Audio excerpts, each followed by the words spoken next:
Solid state का ये 5th lecture है और आज हम लोग पढ़ेंगे number of octahedral voids and number of tetrahedral voids in a unit cell के बारे में। लुक, अगर किसी यूनिट सेल में number of atoms per unit cell अगर n है, if number of close pack spheres be n, then number of octahedral voids जो है वो n के ही बराबर होगा। Number of octahedral voids generated n ही होगा, लेकिन जो नंबर ऑफ टेट्राहेड्रल वॉइड्स होता है वो 2n होता है। इसको समझने के लिए एनसीईआरटी ने इस पेज में समझाया है इसे। You can C locating tetrahedral and octahedral voids. NCERT has taken the example of FCC lattice. So this is FCC lattice. You can see particles on the corners and particles at the face center. Okay, now this one unit cell, इसको आप divide कर दो 8 unit sales में, ऊपर मतलब 8 छोटे छोटे cubes में। यूनिट सेल बोलना गलत होगा। तो ऊपर में 4 छोटे क्यूब हैं आपका, ऊपर में काउंट कर सकते हो 1 2 3 4। ये ऊपर में 4 हैं क्यूब्स और नीचे में आपका 4 क्यूब्स है। ये इन चारों क्यूब्स के बेस को मैं हाईलाइट कर रहा हूँ 1 2 3 एंड 4। ओके, अब आप किसी भी एक क्यूब को अगर उठा के देखते हो ना, तो किसी भी क्यूब में आपका 8 कॉर्नर होता है, लेकिन 8 कॉर्नर पे आपको पार्टिकल्स नहीं मिलेगा, 4 कॉर्नर्स पे पार्टिकल मिलेगा, एक एक छोड़ के मिलेगा। जैसे कि इस क्यूब को अगर उठा के देखा जाए, ये फर्स्ट क्यूब को लेट से, सो आप देख सकते हो इस कॉर्नर पे एक पार्टिकल है, फिर ये वाला कॉर्नर छोड़ के फिर इस कॉर्नर पे पार्टिकल है, उसके बाद फिर ये वाला कॉर्नर छोड़ के इस कॉर्नर पे पार्टिकल है, और फिर एक यहाँ इस कॉर्नर पे। तो टोटल 8 कॉर्नर्स में से 4 ही कॉर्नर्स पे पार्टिकल्स हैं। तो एक क्यूब को ना यहाँ पे साइड रख के दिखाया हुआ है। तो आप यहाँ पे देखिए, इस वाले को शायद साइड करके दिखा हुआ है, हाँ इस वाले को ये। तो अब जब 4 पार्टिकल्स हैं, तो जब भी 4 पार्टिकल्स हो ना क्लोज पैक में, तो हमेशा उनके बीच में जो वॉइड बनता है वो टेट्राहेड्रल वॉइड बनता है। आप देख सकते हो टेट्राहेड्रल वॉइड में वी नो कि जो बेस है वो ट्रायंगुलर होता है और एक पार्टिकल टॉप में होता है। तो लेट से आप ये first particle, second particle, third particle, इन तीनों को ट्रायंगुलर बेस में लो, तो ये फोर्थ पार्टिकल आपके टॉप में है। या फिर आप ये फर्स्ट सेकंड थर्ड ऐसे सोचते हो कि इन तीनों को ट्रायंगुलर बेस में लें, तो फिर ये वाला पार्टिकल आपके टॉप में होगा। आप कैसे भी सोच सकते हो, आपका चॉइस, लेकिन एक टेट्राहेड्रल वॉइड बनेगा। तो हम लोग क्या समझ गए हैं कि एक छोटे से क्यूब में आपका एक टेट्राहेड्रल वॉइड बनेगा। और ऐसे ऐसे छोटे क्यूब कितने सारे हैं, टोटल 8 क्यूब्स हैं, ऊपर में 4 नीचे में 4, यानी कि 8 आपका है tetrahedral voids. You can see यहाँ पे 8 tetrahedral voids per unit cell of CCP structure. Now number of atoms per unit cell FCC में होता कितना है, तो एफसीसी में आपका number of atoms per unit cell, if you remember, आपके 4 एटम्स पर यूनिट सेल होते हैं। तो एफसीसी में number of atoms per unit cell 4 होते हैं, और number of tetrahedral voids we see कि उसके डबल है आपका 8। Now let's come to number of octahedral voids. So locating octahedral voids. Now first of all आपको अच्छे से समझना होगा octahedral void होता क्या है। octahedral structure इसको बोलते हैं जो कि 6 पार्टिकल्स मिलने से बना होता है। ये लोग 1 2 3 4, ये 4 पार्टिकल्स आपके प्लेन में हैं, फिर एक स्क्वायर के शेप में एक पार्टिकल ऊपर होगा और एक पार्टिकल आपका नीचे होगा। इन चारों से ऊपर वाले पार्टिकल को ज्वाइन किया हुआ है और इन चारों से नीचे वाले पार्टिकल को भी ज्वाइन किया हुआ है। तो ये जो शेप बनता है वो ऑक्टाहेड्रल वॉइड कहलाता है। ओके, तो ऑक्टाहेड्रल वॉइड 6 पार्टिकल्स के मिलने से बनता है, आप याद रखना। नाउ इस एफसीसी लैटिस में देखो आप, ये वाला जो ऑक्टाहेड्रल वॉइड दिखाया हुआ है, ये ऑक्टाहेड्रल वॉइड पूरा का पूरा इस यूनिट सेल के अंदर में है।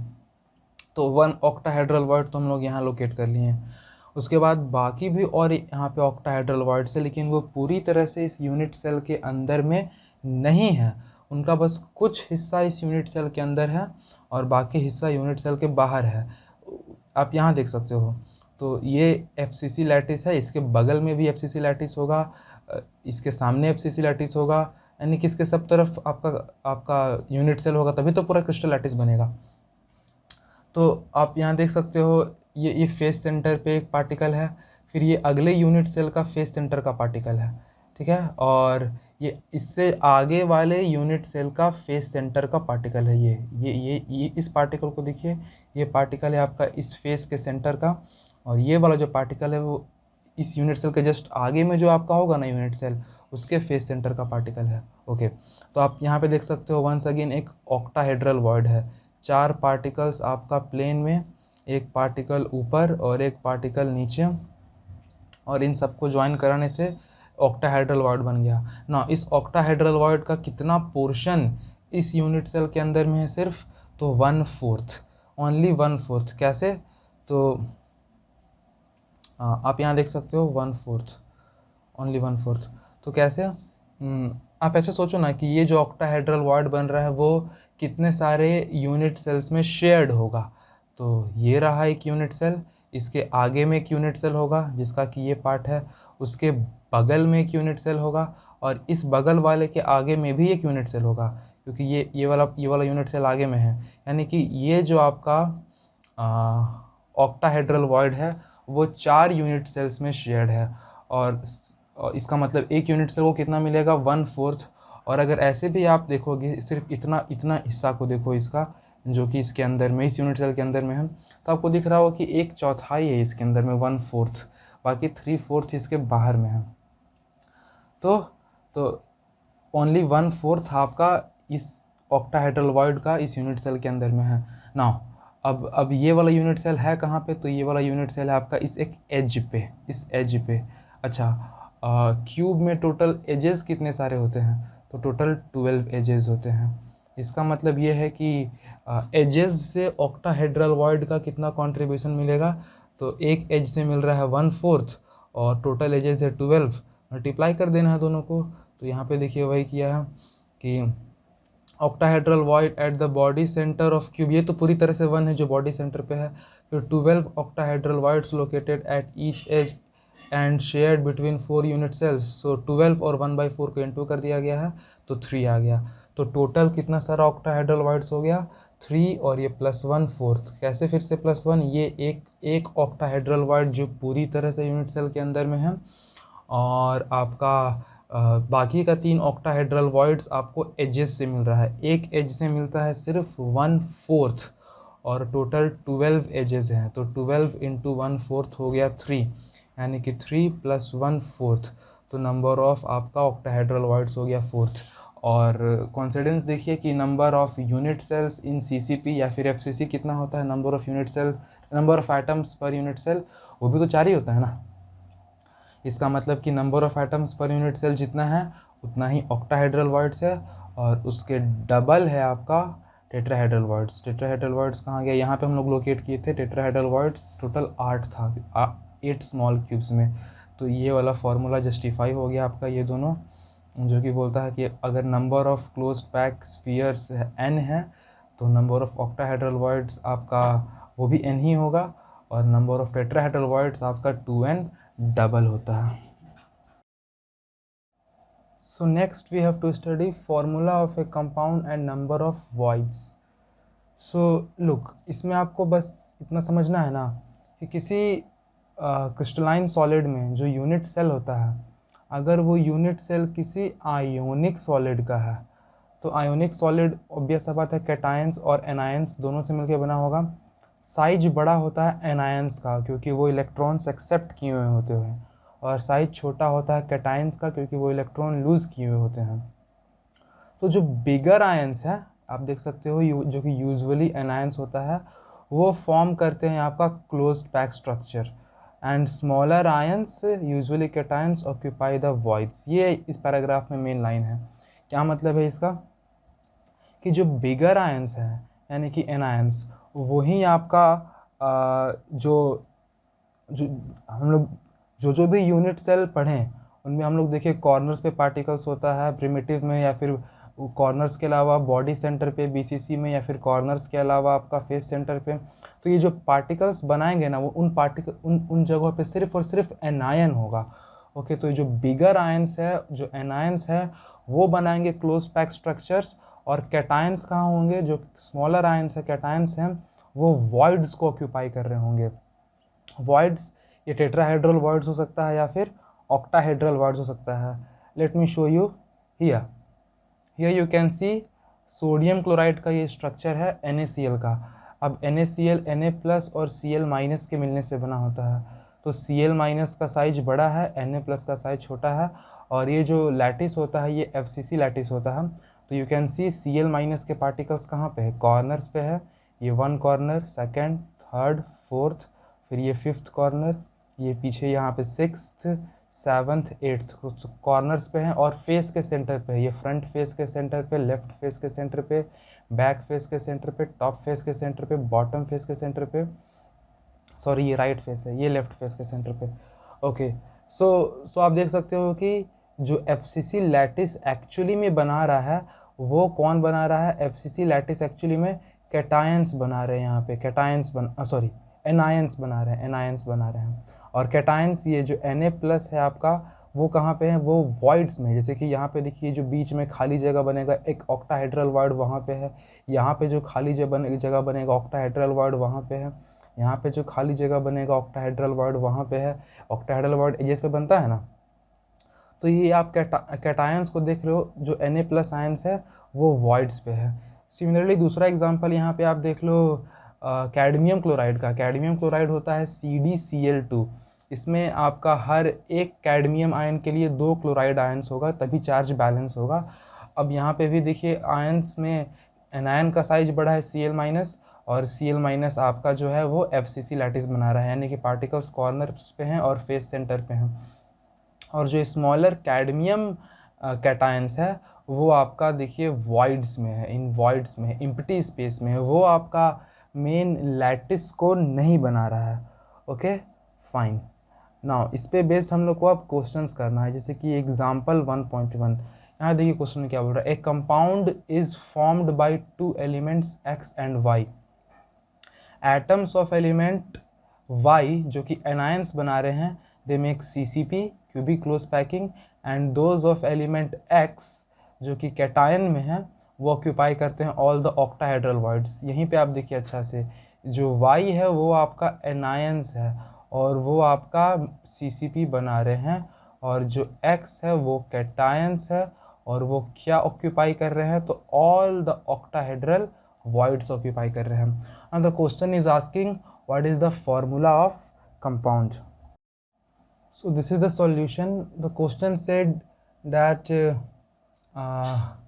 Y atoms of Y form the anion and atom of X are at octahedral voids and they form cations. Now what we do first, we say that let number of anions in the unit cell equal to n. So this is the first step actually, that we let number of anions in unit cell equal to n. Now so क्या करेंगे हम लोग solve करने के लिए, हम लोग इस तरह से लिख देंगे x और y दोनों को। और पहले मैंने इसे लिखा है कि ऑलरेडी सब कुछ पहले से बन के यहाँ पे फ़ोटो क्लिक किया हुआ है, तो आपको पता नहीं चल रहा है कि पहले क्या लिखा हुआ है, लेकिन ये समझना ज़रूरी है कि पहले क्या लिखना है। तो पहले मैंने इसे लिखा, फिर y के नीचे मैंने ये लिख दिया कि आपका नंबर ऑफ एनायंस n है। अब उसके बाद आप खुद सोचिए आपका x के कितने सारे एटम्स होने चाहिए। तो उसके लिए आप ये बात याद करो कि number of octahedral voids are same as the number of atoms which make that unit cell. तो इसका मतलब ये जो y है वो यूनिट सेल को बना रहा था, और इसके अगर n एटम्स है तो ऑक्टाहेड्रल वॉइड्स भी कितना होगा, n ही होगा। और ये जो x है उसके पार्टिकल्स ऑक्टाहेड्रल वॉइड्स पे है, तो इसलिए यहाँ पे भी n ही लिख देंगे हम लोग, और ये n से n कैंसिल हो जाएगा, तो दोनों का रेशियो आ जाएगा 1:1, यानी कि फॉर्मूला हो जाएगा सिंपली आपका XY। एग्जाम्पल 1.2 देखते हैं। इसमें बोलता है कि atoms of element B form HCP। पता है इन सब क्वेश्चन को सॉल्व करने के लिए ना एक्चुअली कौन सा यूनिट सेल बन रहा है, अगर ये नहीं भी पता चले ना तो इससे कोई फ़र्क नहीं पड़ता। जैसे कि पिछले क्वेश्चन में दिया हुआ था कि CCP बन रहा है, हम लोग को पता है कि CCP में ऐसे number of atoms per unit cell 4 होता है, लेकिन हमने सॉल्यूशन में कहीं पे भी 4 यूज किया ही नहीं। इसी तरह से यहाँ पे भी आप देखोगे कि atoms of element B form HCP lattice, तो HCP में कितना होता है number of atoms per unit cell, if we don't know doesn't matter. What's matter is that कि कौन सा एलिमेंट जो है वो आपका लैटिस को बना रहा है और कौन सा एलिमेंट्स जो है वो आपका वॉइड्स पे है।